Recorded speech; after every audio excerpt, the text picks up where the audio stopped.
আজকে যাচ্ছি আমি চতুর্থ আইবুড়ো ভাত খেতে। এই চতুর্থ আইবুড়ো ভাত কে দিচ্ছে যেন? এই যে পিছনে দুজন বান্ধবী দেখছো, এই দুই বান্ধবী আজকে আইবুড়ো ভাত খাওয়াতে আমাকে নিয়ে এসেছিল বনেদি হেসেলে। তোমরা যারা বহরমপুরে থাকো তারা কম বেশি তো সবাই বনেদি হেসেল চেনো। তবে আজকে আমি প্রথমবারই বনেদি হেসেলে ঢুকছি। এর আগে অনেক ইচ্ছা ছিল যে বনেদি হেসেলে খাওয়া দাওয়া করব, চান্সও নিয়েছিলাম, কিন্তু জানো তো এত লাইন ছিল। বিশেষ করে আমি দুর্গাপুজোর সময় এসেছিলাম খাওয়া দাওয়ার জন্য, কিন্তু 2 বছর এসেছিলাম আর 2 বছরই এত লাইন ছিল যে ঢোকার আমি চান্সই পাইনি। আর এত লাইন দিয়ে খাওয়া দাওয়া করার আমার কোনো ইচ্ছে নেই।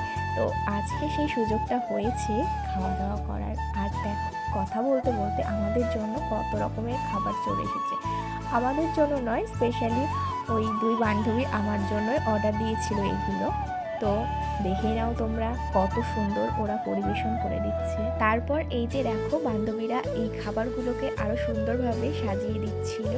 তো যেহেতু এখন ফটো তোলা হবে তার জন্য চলো তোমাদের দেখাই মেনুতে কী কী আছে। ছিল ভাত, পাঁপড় ভাজা, শাক ভাজা, লেবু লঙ্কা, ঝুরি আলু ভাজা, এদিকে ডাল, চিকেন, আলুর দম, তারপরে কড়াইশুঁটির কচুরি, চাটনি, দই, মিষ্টি, শুক্তো, আলু ফুলকপি। পাশে আরও একটা তরকারি ছিল, আমি ঠিক বুঝতে পারলাম না যে ওটা ছানার ডালনা। আমি ভেবেছিলাম হয়তো ফার্স্টে পনির হবে, কিন্তু খেয়ে দেখলাম না, এটা পনির নয়। কিন্তু ঠিক বুঝতে পারলাম না ওটা হয় ধোকার ডালনা বা ছানার ডালনা, এরকম কিছু একটা হবে। এই দেখো ওরা কত সুন্দর করে আমাকে সার্ভ করে দিচ্ছে।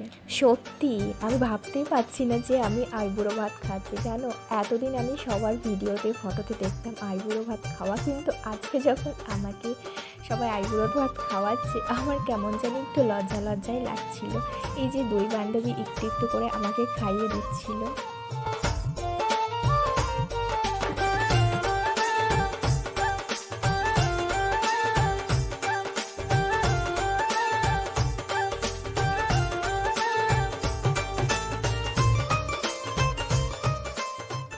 এই দেখো, খাওয়া দাওয়া শেষে সবার পাতটা তোমাদের দেখিয়ে দিচ্ছি। সবাই সুন্দরভাবে খাওয়া দাওয়া করেছে। তো এখন আমরা বেরাবো। আর বেরিয়েও শান্তি নেই, বেরিয়েও সবাই ফটো তোলাতুলি করছিল। এই দেখো আমার বান্ধবী ওদিকে ফটো তুলছে, আর ফটো তুলছিল আরও আমাদের মতো 3টে মেয়ে, জানো তো, ওখানে খেতে এসেছিলো, ওই যে দেখতেই পাচ্ছ। তো আমি জানি না, ওরাও হয়তো আমার মতো আইবুড়ো ভাতি হয়তো খেতে এসেছিলো। আর তারপর দেখো এখন চলে এসেছি মেলায়। এটা বহরমপুর মেলা। তো এখানে 10 টাকা টিকিট কেটে ঢুকতে হয়। তো আমরা 3জন টিকিট কেটে ঢুকে পড়েছিলাম। আর ওদের সাথে না অনেক দিন বাদে আজকে দেখা হলো, আর অনেকটা টাইম আমরা স্পেন্ড করেছি। তারপরে এখানে আমরা সবাই মিলে একটু ফটো তোলাতুলি করছিলাম।